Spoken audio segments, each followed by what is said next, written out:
Welcome everyone to today's webinar. I'm Laura Lubbers and I'm the Chief Scientific Officer for Citizens United for Research in Epilepsy, or CURE. I want to thank you all for joining us today. Today's webinar is entitled Transitioning from Pediatric to Adult Epilepsy Care, and it will discuss how people with epilepsy, their family, and their pediatric neurologist or epileptologist can develop a plan to prepare for this critical transition, what factors they must consider when transitioning care, and the research guidelines that have been established to guide that transition, as well as the resources that are available to assist all of those involved.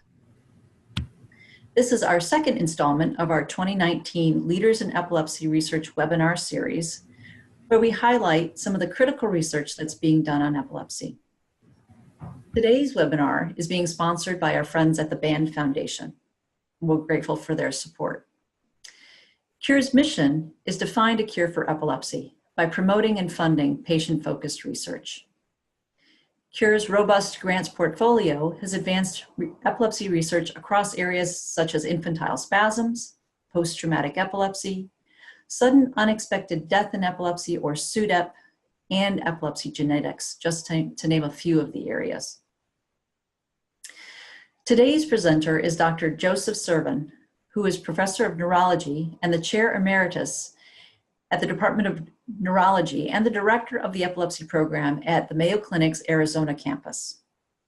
Dr. Servin has published extensively on epilepsy and its treatment, and his interests include status epilepticus, surgical approaches to epilepsy, epilepsy in older adults, and psychosocial issues, particularly those involving Hispanic populations and transportation issues. Before Dr. Servin begins, I'd like to encourage everyone to ask questions. You may submit your questions anytime during the presentation by typing them into the Q&A tab located at the bottom of the Zoom panel on your screen and clicking send. My colleague from CURE, Brandon Laughlin, will read them aloud during the Q&A portion of the webinar. We do want this webinar to be as interactive and informative as possible. However, to respect everyone's privacy, we ask that you make your questions general and not specific to a loved one's epilepsy. I also want to mention that today's webinar, as well as all previous and future webinars, will be recorded and are available on the CURE website. So with that, I'd like to turn it over to Dr. Servin. Laura, thanks so much for having me. It's such a pleasure to be here doing this webinar for the listeners today. As you see on the title slide, what I'm going to be talking about today is a transition, and it's a transition that oftentimes doesn't get as much attention as it probably should, and that's the transition from a pediatric to adult epilepsy care. And I will tell you, as you know, I'll start off from from a personal standpoint, I'm an adult neurologist and I see adult patients, but I receive many young adults, even late adolescents, that come under my care. And I can tell you that the process for which they've arrived at my doorstep is somewhat variable, to put it in the very least. I will say that sadly, I will say that the most common thing that I notice is that oftentimes it's someone shows up at my door in the office, I ask them, why are you here? And basically them and oftentimes with parents will say, well, we're here so that you can take over our care. And that's the first time I've met them within that first few minutes without anything to guide us. So what I want to do today is at least walk you through that there's actually a process and there is a way to go through this. Now, maybe if I can kind of shift to the next slide.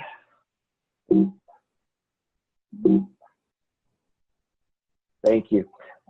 So what is the problem? Well, I kind of gave you the sense of that problem by just the nature of how I started off with when I first meet patients. The fact is many youth with epilepsy and others that need a transition don't receive enough transition planning, which can lead to problems. If all of a sudden the pediatrician, and I've met so many wonderful ones, so I haven't actually seen this, but it could happen, says, you know what, you're an adult now, you need to go with an adult person. Well, we have health issues that arise because when you're an adult, there's certain expectations that come with it. The expectations is that the person can speak for themselves, and if they can't speak for themselves, there's a formal power of attorney, there's a formal level of everything there so that the voice of the person in front of you can be held. Without those items, we basically are stuck in a quandary, and you can precipitate a health crisis that is entirely preventable. With that also means that you have to address the legal and financial needs of the person who you're helping to take care of. And so for some that may be very few, but for others that can be a big deal. And so that's one of the issues that we want to kind of address in this transition, because again, it doesn't get the attention that it really deserves. Now, one of the things that is very nice, and what I'm going to be sharing with you today, is the fact that many great organizations have really thought through this process. The Child Neurology Foundation, the American Epilepsy Society, the American Academy of Neurology, and they've actually outlined a very nice guideline that helps to, in essence, lay out the steps necessary for when you should start talking about transition to when you actually have turned this over to the adult neurologist. Now, it may seem that for some that it is not something that they have dealt with or they just don't want to deal with, because I know that I have met people who continue to see their pediatrician in their late 20s and 30s, and I've met others that have stopped seeing the pediatrician very much as soon as they got into adolescence. So there's a lot of variability here, but I will kind of try to outline those steps. Yeah, I'm going to sound like one of those typical internet related things. There are 8 steps today that we're going to walk you through that is really the key to kind of reaching that point of finally successfully transition to that adult neurologist. So let's start out with the first of the steps. Maybe for the next slide, please.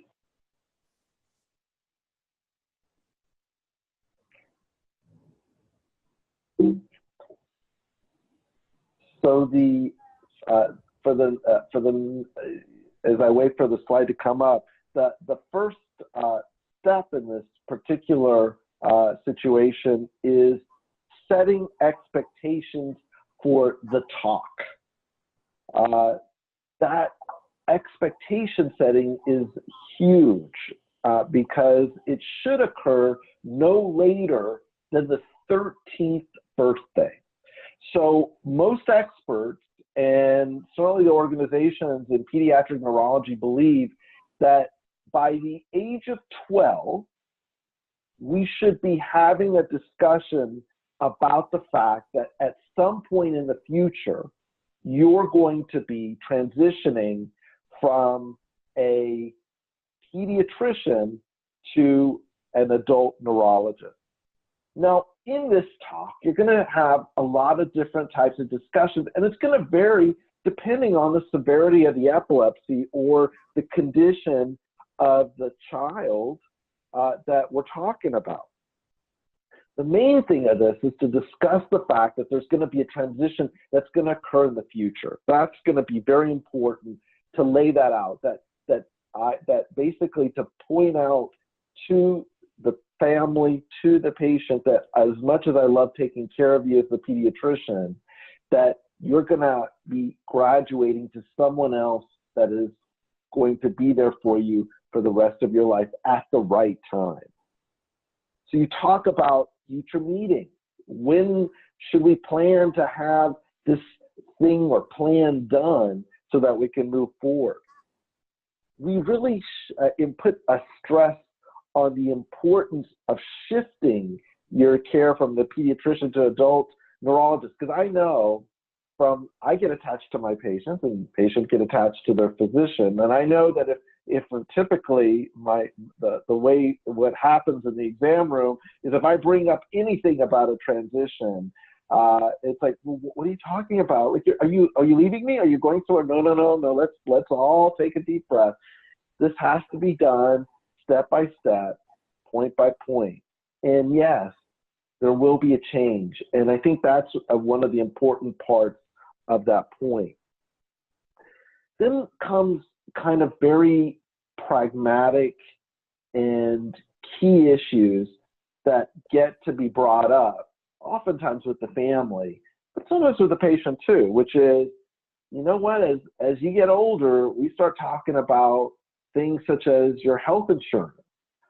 Am I going to retain, what happens when you turn 26, which right now, that's the age that anyone can stay under their parents' insurance.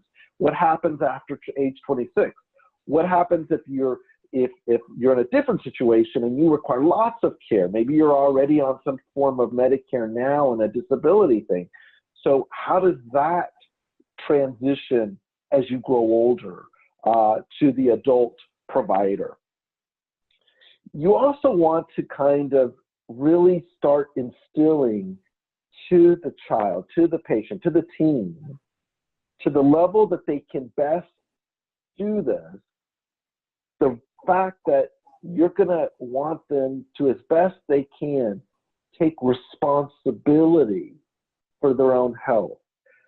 You want to make sure that you're training your child to the degree they can to be the best advocate they can be for themselves, to manage their own care, and you want to have that out there. So this is a big important talk, mostly because it's very emotionally laden.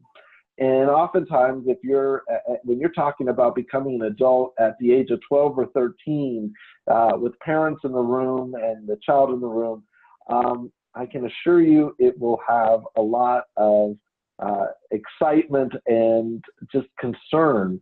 So you want to lay that, and not so much about abandoning. Well, this is not what this is about, but just how we're going to get you there to that next step, and that may be able to bring at least some semblance of peace when this occurs. So once you've set that expectation and you've had the first talk, so that's step one of this process, you're going to go to step two. Maybe we can go to that slide if you could. Thank you. So in step two, here's where the neurologist or other physician, whoever you're seeing, starts getting into the nitty-gritty of trying to assess from your child, from the patient, their ability to self-manage. Epilepsy is a big spectrum of disease or condition. And as a result, there's some that have a seizure once or twice a year, and some that have seizures every day, multiple times a day. So what we try to do is to get the assessment of how well does that person, that patient, can they figure out what's going on with regards to taking care of themselves. And this is what starts at the age of 12, and it needs to get documented. And that's what the doctor will do to figure that out. Now, there's a few things that we're looking for when we're doing this assessment. We're looking at how well does that patient understand the condition and or any limitations the condition will provide. So in seizures, do they get where seizures can be a problem? Do they understand? I mean, I'm not here to point out limitations, but more, do they understand what you can and you can't do to some degree? Do they understand the responsibility for their own care? Do they get, I have medications I may have to take, or I have a device I may need to upload something to over a phone? Do they know what is the plan in an emergency? And do they have a way to get identified in that way? It also brings up the concept where you're trying to figure out the ability of the child to be able to give informed consent. Not that the parent doesn't have a role here, but the ability to, like, maybe there's a trial, a research trial. Well, how well do they get the risks? And how well do they understand those issues? So we try to get an inkling of how well they pick up on that. And research has shown that for many, at the age of 12 is when you start getting a sense of how well they consent to things or not. And that's one of the elements that we try to always kind of go from there. The other piece about the self-management skills isn't about the assessment, but it's also about the encouragement. And that is, we always want to encourage our kids to begin taking control to the degree they can of basically what is going on and how to best manage this.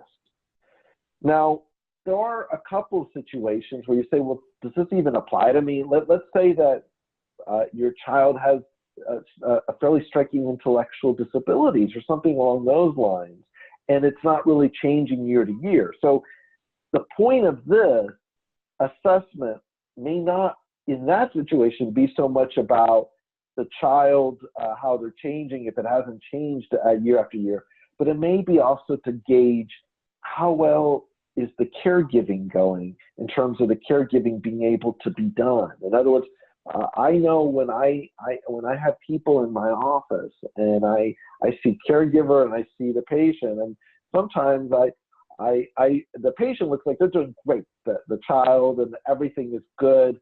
Seizures are controlled as best they can. But I look at the caregiver and they look exhausted, worried.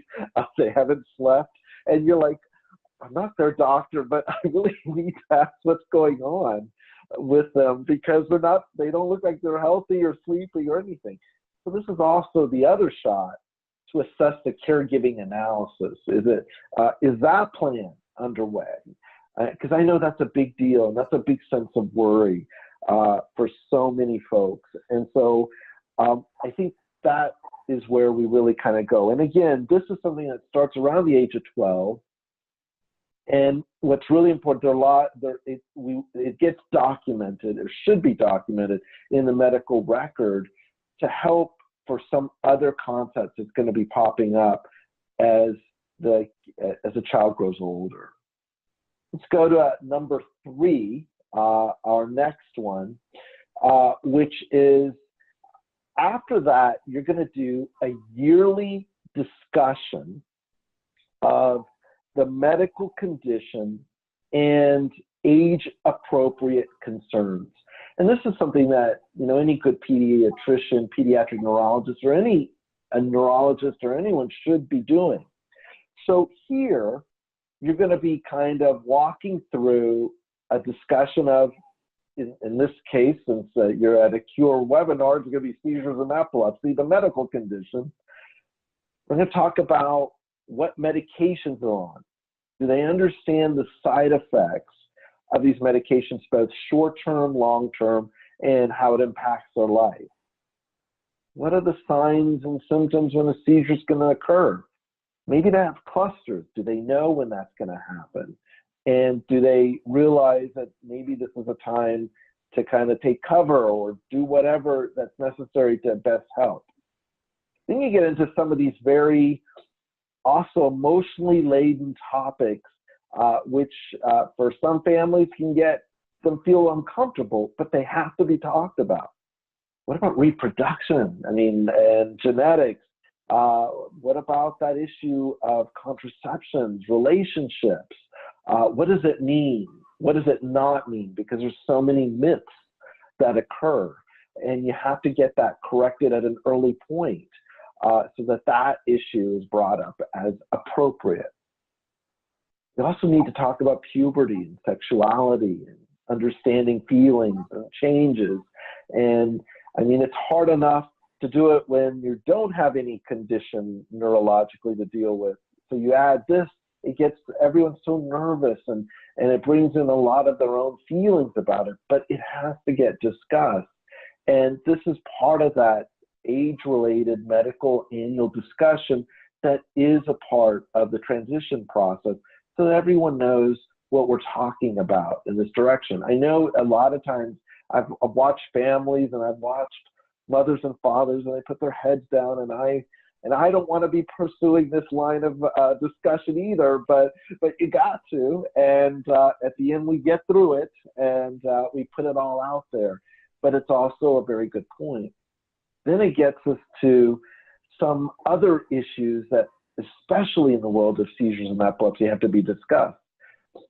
I get the driving question like almost all the time, almost daily, from everyone that I see, young, old, anyone. And so understanding how does the driving laws in your state work, as they vary from all 50 states have their unique driving law because it is a state issue. And how does that work? Some states, you can get a permit at the age of 15. Every state lists out seizures and epilepsy. How well controlled can you be? What are the issues with medications? How is CBD viewed in the state with regards to driving if you're taking that?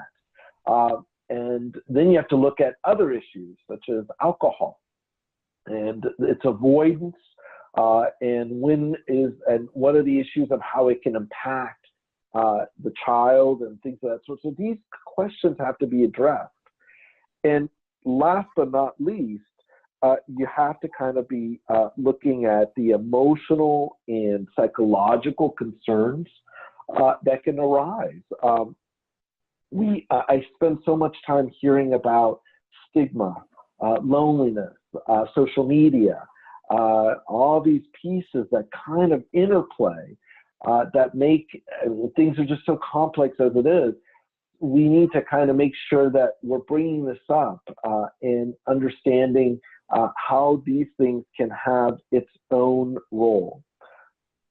Now, I'm saying all of this, and there's this other part of me as a practicing physician that's saying, wow, aren't most follow-up appointments 30 minutes? And he's saying, you're going to do all of this significant major discussion? Well, I want to point this out that this stuff should not be brought up while we're talking about an emergency management of a condition, or when we're talking about a big medication change. That appointment is not going to be appropriate for this. In the best of situations, and a specific appointment that is just for transition planning and assessment should be made so you have time to go through these things with your doctor, with your nurse practitioner, with your PA, whoever it is. And if they don't have the time, or they don't have a special called out appointment for this, certainly it's to be done when there's not an emergency situation or not an acute situation that needs to be managed that day, because this will get lost. So I can say all of this and it's lovely, but you also have to make time for it. And that's something that both doctor and patient have to ask for specifically oftentimes, just to make sure that nothing gets lost. Let's go to our fourth step in this transition. So here we kind of segregate out to a very different part of medicine, which isn't really medicine, but it's related, and that is evaluation of legal competency. It sounds so scary, sounds so serious, but here is a conversation that typically occurs around the age of 14. And at that age, we have to get a discussion going where you really answer two big questions about the child or the teen in front of you. First question, is there going to be a need for legal guardianship or power of attorney, or is the epilepsy decently controlled enough that that is just not a big issue, and the child, the teen, will be able to have that aspect of their control with their life, if you will. So that discussion needs to be made just so that an understanding that that's the case. You also have to document, like, the decision-making capacity of the teen in front of you to the degree, and there are tools that the doctor uses. Basically, it's in the conversations, it's the question that they ask.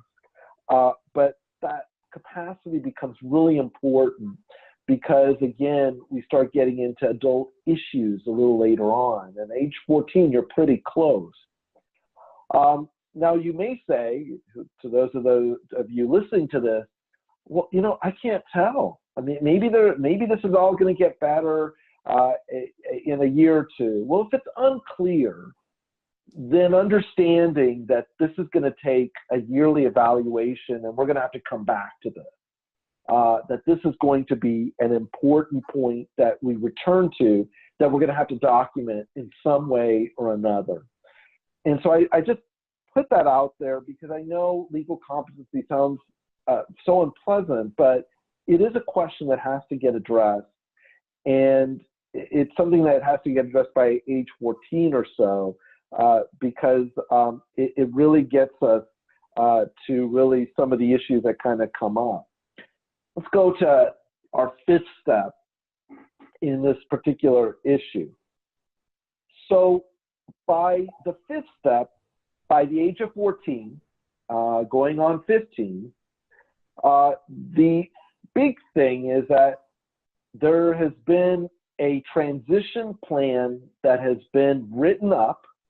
It's in a medical chart, and the doctors, the patients, that's you, the family, everyone knows that this exists and is going to be there.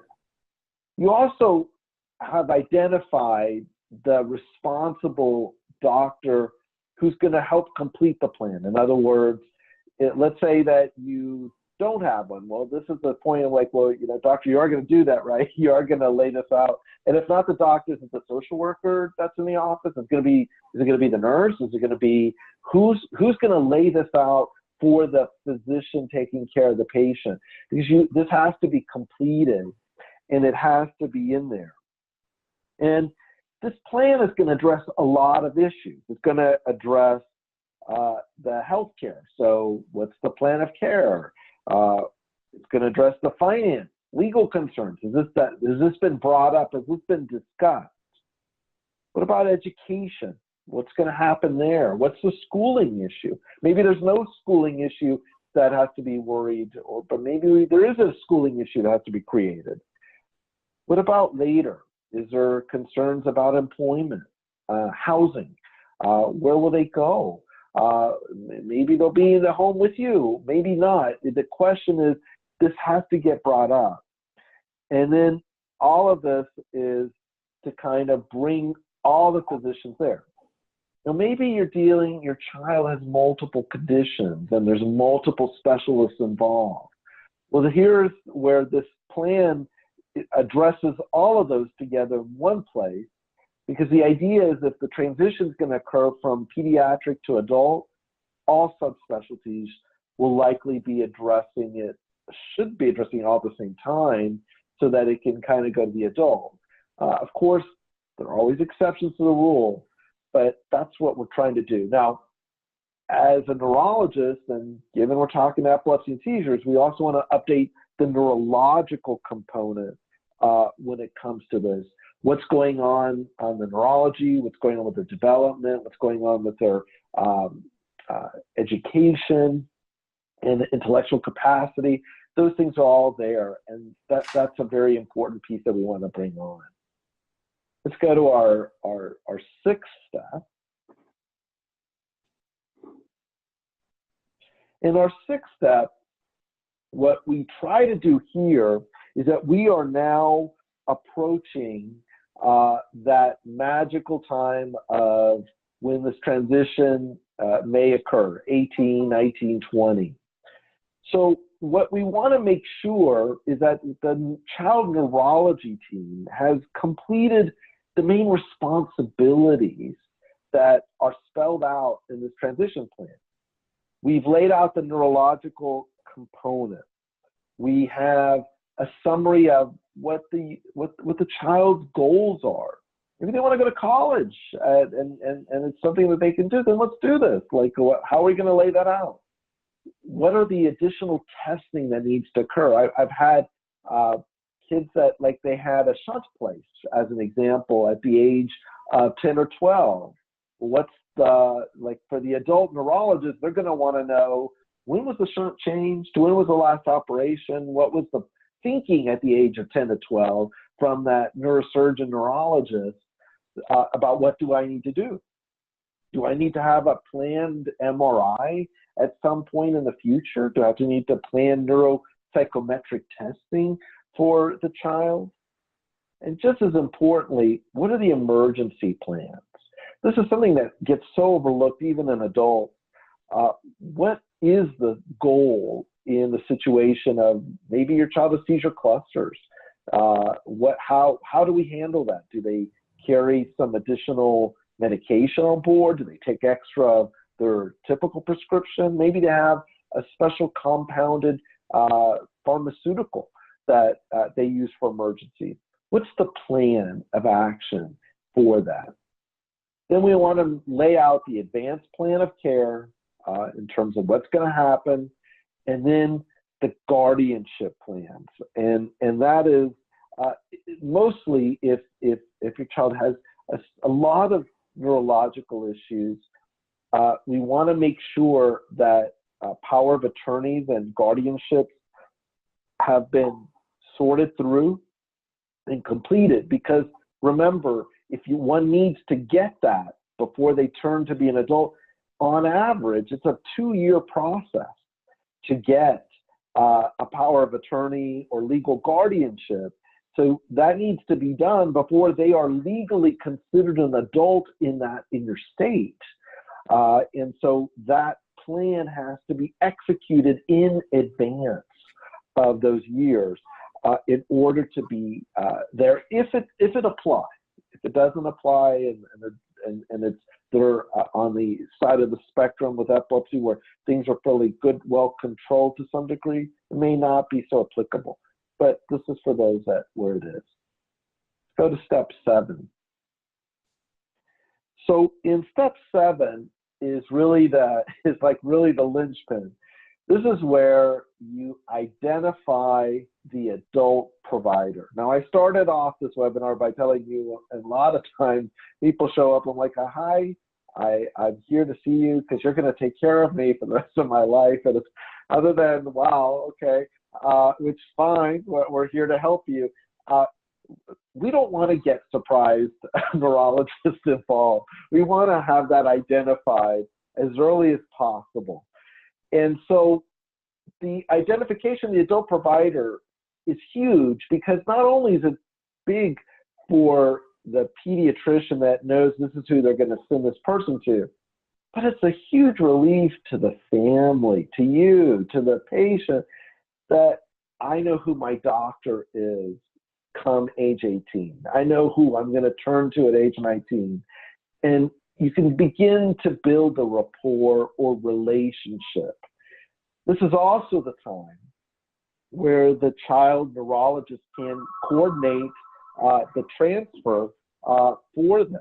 And it becomes very important to do that in that situation, so that we are basically in a place where the adult neurologist has a plan of action that can, in essence, outlines and tells them this is their meds, these are the medications that have been tried, these are the surgeries that have been done, these are the major problems that have been ongoing, these are the tests that need to be done, this is what ER emergency plans have been rendered, this is what works, what doesn't.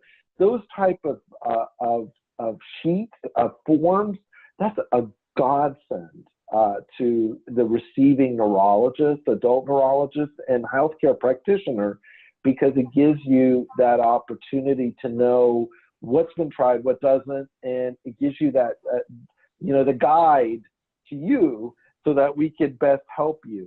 And that, I think, is one of the biggest issues that I think that we want to do. Now we go to our eighth and final step, and that is the actual completion of the transition. This is where there is now a direct communication between the child's neurology team and the adult neurology team. There's now a handoff that has occurred, that there's a documentation of that handoff, and that's the case. Now, you may say, okay, that's great and how wonderful, but maybe I live in a rural area and there isn't someone taking care of me so quickly. Well, then the bottom line is that we make sure that the child neurology team, they're there to answer any question, or whoever has been caring for your child or you, that they will be there should any question arise for whomever is going to help take care of you. Now, I know some pediatricians and pediatric neurologists have taken care of patients that go into their 30s or 40s. And that's fine if that's how it's turned out. But know that, there's not exactly a huge number of pediatric neurologists in the United States. So oftentimes they will transition to adult. And if not, it's just that there's some connection made in that documentation for smooth transition. Now, as I kind of go to our next slide, the question comes is that, well, what do we know about this? I've been talking about a process that some of you may or may not know a lot about.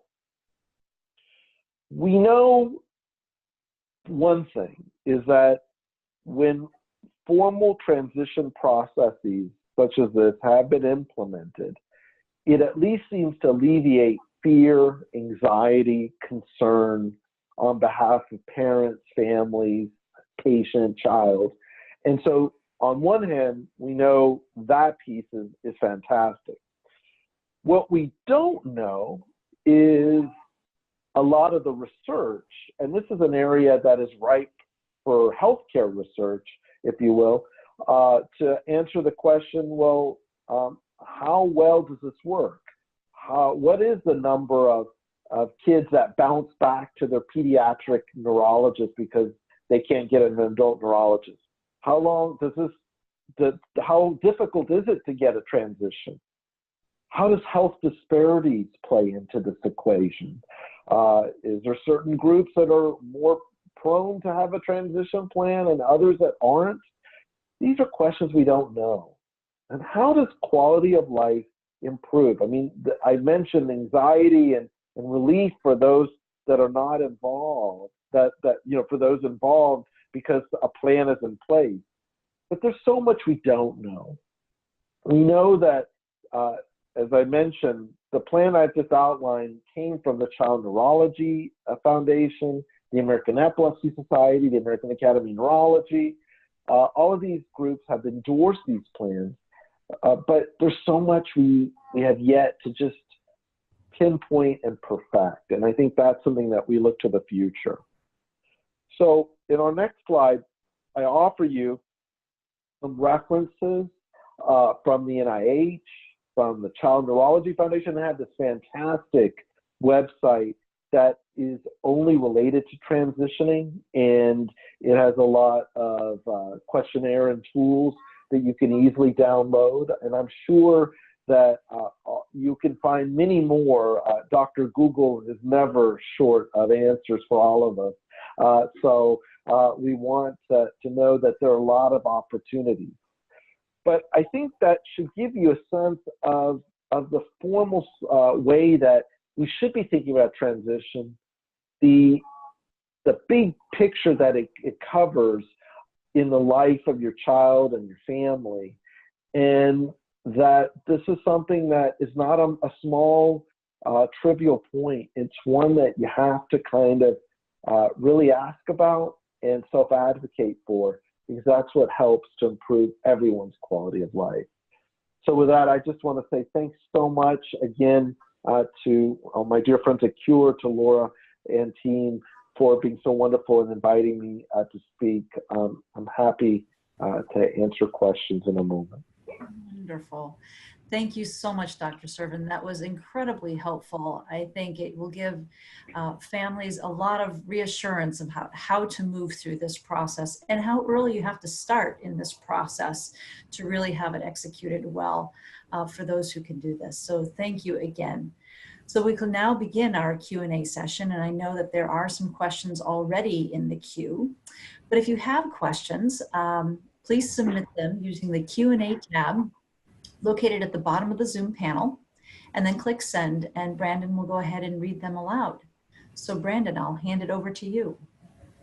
Yes, thank you, Laura. We actually got a good many questions about dealing with specific steps within your plan, Dr. Servin.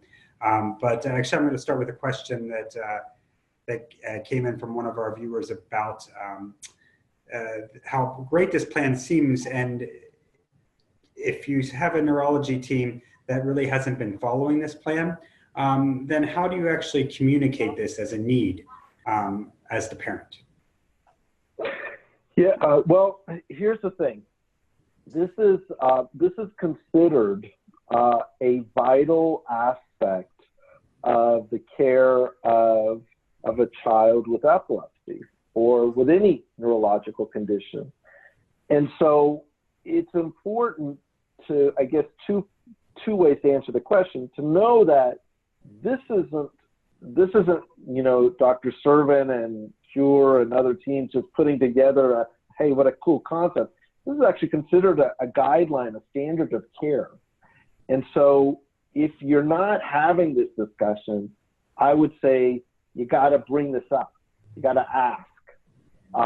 Say, I want, you know, can we have a formal transition type of meeting? Now, to a pediatrician, they're probably going to get that and they'll understand. But maybe you're seeing, you're not seeing a pediatric neurologist. Maybe you're seeing an adult neurologist already because that's who's in the community, or you're seeing your family care. This is to be brought to them. And that's why I gave you some of those resources. Some of those are actually handouts you can print out, especially at the transitions site, that you can actually even bring to your physicians with questions so you can begin answering these. So as I mentioned earlier, a lot of this has to do with kind of self-advocating and also planning. Like any good parent, ask the question. If they're not coming to you with this, know that by the age of 13, this should begin to be brought up, and bring this up, because even for busy clinicians, they'll stop, they care, they want to help. They just need to be reminded sometimes, because you're so busy and focused on the acute issue that you forget that there's this huge or big picture that we need to kind of address. Sometimes asking for a time appointment for that is going to be the way that you get there. Great. Thank you, Dr. Servin. The next question actually is going to deal with insurance issues. And the audience member asked if there are any insurance issues or even possibly legal ramifications if people wish to stay with their pediatric clinician if they're very comfortable with them. Yeah, there's no insurance ramification per se. The pediatricians will be covered under the same plans as an adult neurologist. I've not seen in my career a situation where I have seen lack of payment or not paying because an adult is with a pediatric neurologist. It doesn't work that way. It certainly doesn't work that way in the current laws. Having said that, there are some pragmatic issues, and I'm delighted for the person who has that pediatric neurologist, but the fact of the matter is that there is a huge shortage pediatric neurologists. And then if you expand that out, there's a huge, even bigger shortage of pediatric epilepsy neurologists out in the United States.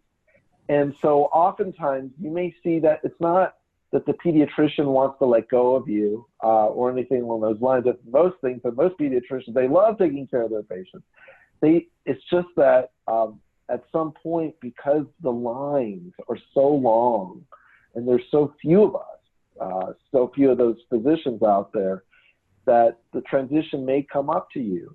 Now, maybe you're in a community that's who you're going to see because that's all you have, but know that that's the reality. But insurance is not, insurance sticks its neck in many things, but fortunately has not stuck its head in this equation just yet.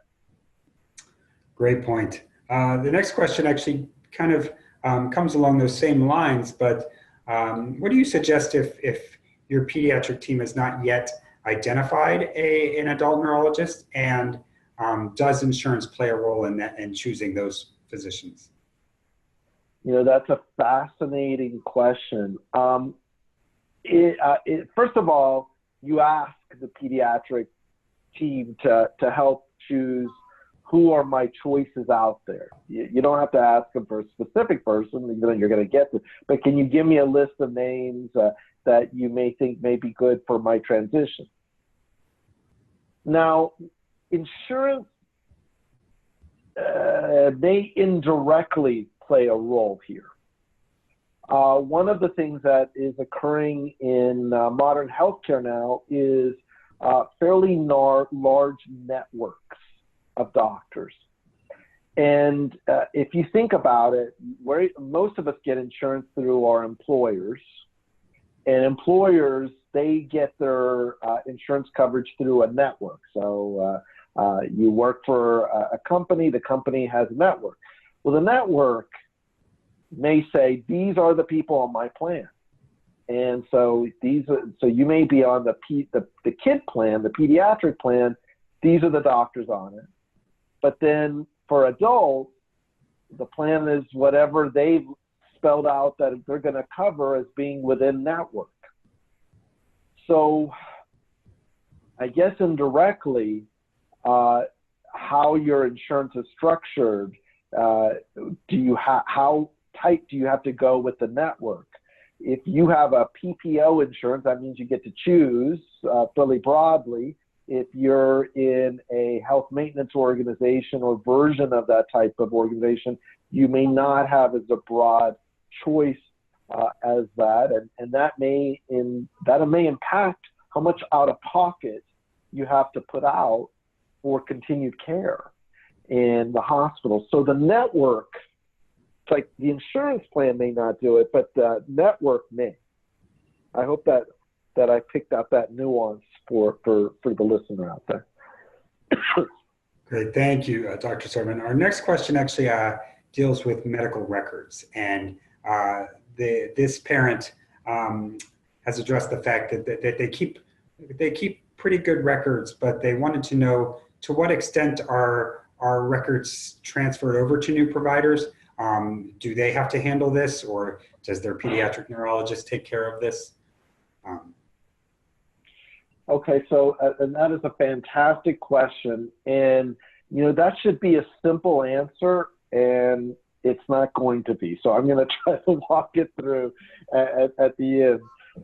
Medical records are technically owned by the patient, but housed by the physician, hospital, and all those folks. They can only travel to a new doctor with the permission of the patient. So the patient has to give permission, patient or parent, whoever is in charge, has to give permission for those records to travel from Dr. A to Dr. B, from pediatrician to adult. So that has to be instituted from there. In some cases, it's really easy. For instance, where I work, I'm on a large electronic medical record known as Epic.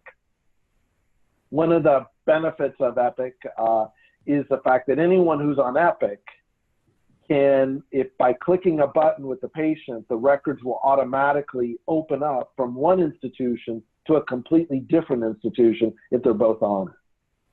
Now, if you're not on Epic, then physical records have to be sent, either paper or electronically, to the doctor in some way. But the permission, regardless if it's electronic or paper, is the same. Yeah, it has to come from the patient because the patient technically owns those records. Great answer. The next question actually deals back with kind of the legal issues. And the listener asked if the legal power of attorney is required for joining her adult child who's over the age of 18 at her doctor's appointments. The